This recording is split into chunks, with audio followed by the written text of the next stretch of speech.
till the bitter end. Alabama fighting, scratching, clawing, Mill throwing their way all the way to getting it done in the Iron Bowl. The final score that I'm seeing on ESPN and Alabama socials is 27-24.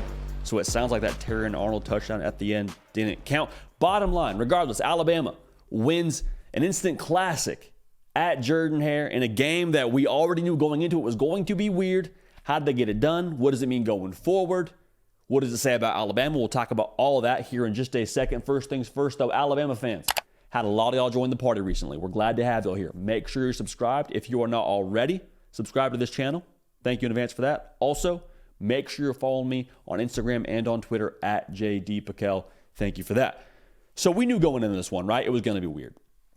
Because in a game like this, in a rivalry like this, you got to just kind of delete logic and common sense from the lens when you're trying to pick and assess this game. We said that during our pregame preview and prediction. For Auburn to be in this game, it was going to take a little bit of that Hugh Freeze magic, a little bit of that Hugh Freeze special, dialing it up. And offensively, Auburn did exactly that with how they ran the football. Now, defensively, never good to get gashed. And that will not be good enough next week against Georgia. We're all on the same page there. You can't allow 244 yards on the ground. But at the end of the day, defensively, something to be said for making the plays that you need to make. And that was kind of, honestly, what you could put on a t-shirt for Alabama in this game. Just make the plays that you need to make, because they did that. Holding them to a field goal at the end there was crucial. Now, offensively, you got good news and bad news, I think, if you're Alabama. The bad news is they seem really dependent on Jalen Milroe, or at least that was the way they operated yesterday. He accounted for 366 of their 451 total yards with what he did throwing and running the football. Now, the good news is, in the biggest spot of your season, in the most, crunch time of your season, when I talk about the spot with you being down and with you having, 4th and goal from the 31 and just catastrophe happened before that, he was the one that made the difference. Like, when things get messy, great teams can go to their great player and just say, hey, ISO, clear out. We're going with our best player. Jalen Milroe be special. And he was exactly that yesterday. He was the reason for them winning that football game. And there's going to be a lot said today around, well, hey, Alabama, they were dancing with Auburn, and Auburn's a 6-win football team. Auburn got beat by New Mexico State soundly last week. Like, it wasn't even close last week, and they're messing around with a football team like that. How are they supposed to go and hang with Georgia in Atlanta this weekend? Alabama, they got exposed. You're going to hear a lot of that today. I would say this. This is the exact same rivalry, the exact same game where Brian Harsin almost beat Bryce Young. And we understand the way that those two careers sort of had a crossroads and a fork in the road, rather, in terms of the way that they went after that game. Weird things happen in this game. This is a game where you can't really approach it with logic and the typical lens that you would another football game. And so what I mean is, like, when you assess this game for Alabama, I don't think you say, well, they just played down to their competition. They had a rough day. Auburn really tested them. Like, it is what it is. It's a rivalry game. Auburn gave them their absolute best shot. It was in a tremendous atmosphere at Jordan-Hare. I think you say, great, you found a way to get it done. Like, we saw Alabama once again look death in the face and take his mask off. That was what happened yesterday. You say, well, they got lucky. Well, they were, that last play, they got lucky on that last play. You know what? I would say Alabama was fortunate. I don't think you can say they were lucky. There's no saying, the harder I work at something, essentially the more I prepare at something, the luckier I get. And Nick Saban, he said it in his post-game press conference, like, it might seem lucky to y'all, but to be honest, we prep that situation every single Friday. And he's not just saying that to say that to kind of cover up any miscues they had early in the game. Like, he's saying that because genuinely that's true. And what we saw yesterday was an Alabama team in crunch time with their playoff hopes hanging in the balance, fall back on their preparation, fall back on, I believe, the traits that they have from a Nick Saban coached football team, and find a way to get it done. And that play will live on in history.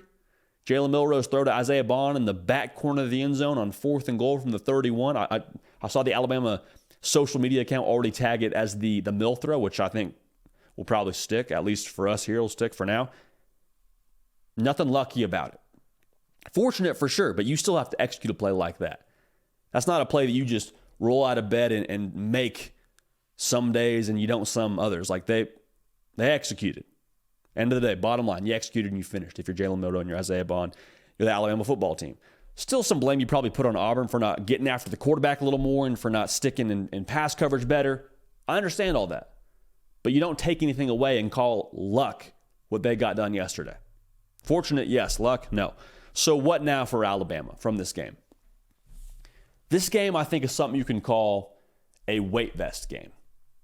And what I mean by that is Alabama yesterday, yes, it was a rivalry game. Yes, it was weird, but it felt like they were sort of operating with a weight vest on. They weren't playing as, clean as they usually do. They weren't playing, probably up to their standard throughout the course of this game.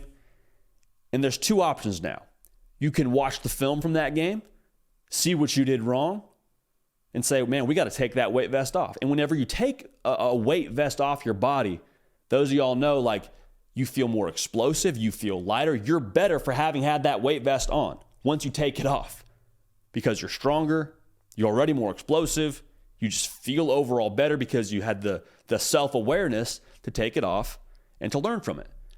The other side of that is you can say, hey, there's no problem there. Head coach, we found a way to get it done. And Nick Saban said this in his post-game interview on the field. He's like, I don't know if I love us being able to play poorly and still win, because sometimes you just ignore the fact that you played poorly because of the result. If Alabama wants to just act like, okay, well, good for us, we got it done, no worries here, and just kind of live with that weight vest on going into Georgia, it's going to be ugly. Now, I have a hard time believing that a Nick Saban coached football team is going to keep that weight vest on based on what happened in this game. Also based on what I've seen from them early in this season. They had a weight vest game against Texas. They had a weight vest game against USF. And then the rest of the way since those games, they've played without that weight vest and they've been explosive and they've been a totally different team. So where is Alabama going to be in the rankings this week? I wouldn't worry about it. I would worry about the SEC title game. I would root for a little bit of chaos on the side. But if you're Alabama, like if you are able to drop the mic against Georgia, I don't know if you control your own destiny, but I think you got to at least feel good about handling business and doing what's in your power. So again, Alabama, an instant classic. I'm not worried about Alabama based on this game. I'm not saying, okay, they got problems in Tuscaloosa. Alabama, when their best was required, when they needed to play, they fell back on their training and they executed. I think that's a good sign for the folks in Tuscaloosa. Again, make sure to subscribe. Follow me on social media, Twitter, Instagram, @JDPaquette. Let me know what y'all thought of this game. Instant classic, without a doubt. We appreciate y'all. We love y'all. Going to keep this party rolling, and we will see y'all next time. Hey, y'all. Thanks so much for watching. Subscribe to the channel here to make sure you don't miss an episode of The Hard Count. Also, be sure to check out other videos on the On3 YouTube channel.